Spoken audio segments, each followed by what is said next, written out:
Assalamualaikum warahmatullahi wabarakatuh. Nama saya Nisa Wulandari.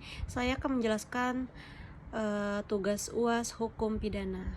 Yang pertama adalah hukum pidana, yaitu keseluruhan dari peraturan-peraturan yang menentukan perbuatan apa yang dilarang dan termasuk ke dalam tindak pidana, serta menentukan hukuman apa yang dapat dijatuhkan terhadap yang melakukannya. Dan pembagian hukum pidana adalah hukum pidana yang dilihat dari aspek larangan-larangan berbuat, di mana larangan tersebut disertai dengan ancaman pidana bagi siapa saja yang melanggar. Dan hukum pidana objektif sendiri terbagi atas hukum pidana material dan hukum pidana formil. Yang kedua, tugas dan fungsi hukum pidana. Tugas hukum pidana adalah untuk melindungi masyarakat dari setiap kejahatan yang muncul akibat adanya pelanggaran undang-undang. Sedangkan fungsi dari hukum pidana adalah untuk mengatur kehidupan masyarakat dan menyelenggarakan tata aturan dalam masyarakat. Dan fungsi khususnya adalah untuk melindungi kepentingan hukum terhadap perbuatan yang hendak mengganggunya dengan sanksi berupa pidana yang sifatnya memaksa dan mengikat. Yang ketiga adalah perbuatan pidana. Perbuatan pidana adalah perbuatan yang dilarang oleh suatu aturan hukum, larangan mana disertai ancaman atau sanksi yang berupa pidana tertentu bagi barang siapa yang melanggar larangan tersebut. Yang keempat, asas-asas hukum pidana, yaitu asas teritorial, asas nasional aktif, kebangsaan, asas nasional pasif, perlindungan, dan asas universal, persamaan. Yang kelima, melawan hukum. Melawan hukum adalah perbuatan yang melanggar undang-undang, perbuatan yang dilakukan di luar kekuasaan atau kewenangannya, serta perbuatan yang melanggar asas-asas umum dalam lapangan hukum. Yang keenam, pertanggungjawaban pidana.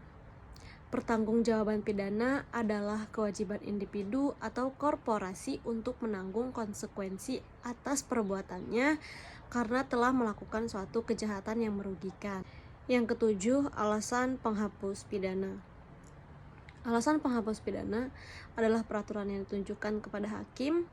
Peraturan ini menetapkan berbagai keadaan pelaku yang telah memenuhi perumusan delik bagaimana yang telah diatur dalam undang-undang yang seharusnya dipidana, akan tetapi tindak pidana. Yang kedelapan, sistem pemidanaan pidana.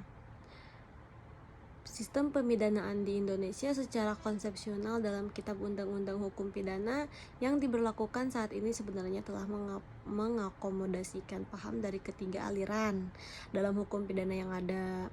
Hal ini dapat dilihat dari batasan yang diberikan hakim oleh penjelasan pedoman pemberian pidana di atas dalam menjatuhkan pidana dengan mempertimbangkan unsur perbuatan, unsur pembuatnya, dan unsur lingkungan si pelaku yang merupakan salah satu karakteristik aliran neoklasik. Yang kesembilan, percobaan dalam tindak pidana. Percobaan melakukan tindak pidana diatur dalam pasal 53 dan 54 KUHP.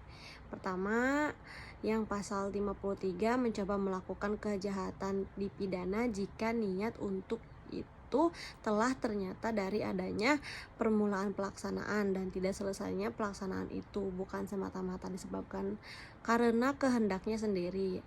Kedua, maksimum pidana pokok terhadap kejahatan adalah percobaan dikurangi sepertiga.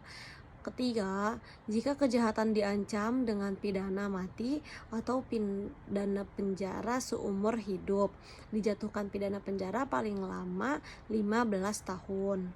Yang keempat, pidana tambahan bagi percobaan sama dengan kejahatan selesai. Kemudian penyertaan.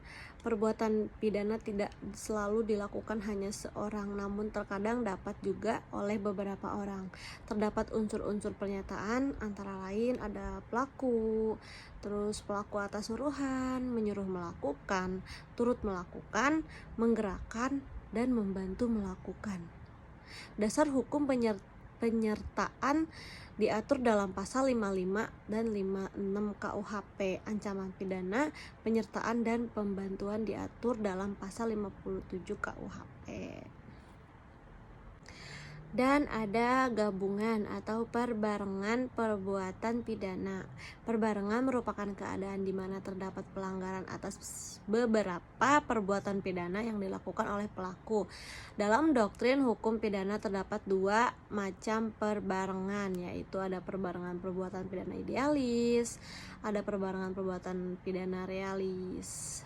Kalau pidana idealis yaitu suatu perbuatan yang melanggar lebih dari satu aturan pidana dalam satu waktu. Kalau pidana realis memiliki arti pelaku melakukan lebih dari satu perbuatan pidana, terdapat beberapa ketentuan dalam ajaran. Kemudian pengulangan perbuatan pidana.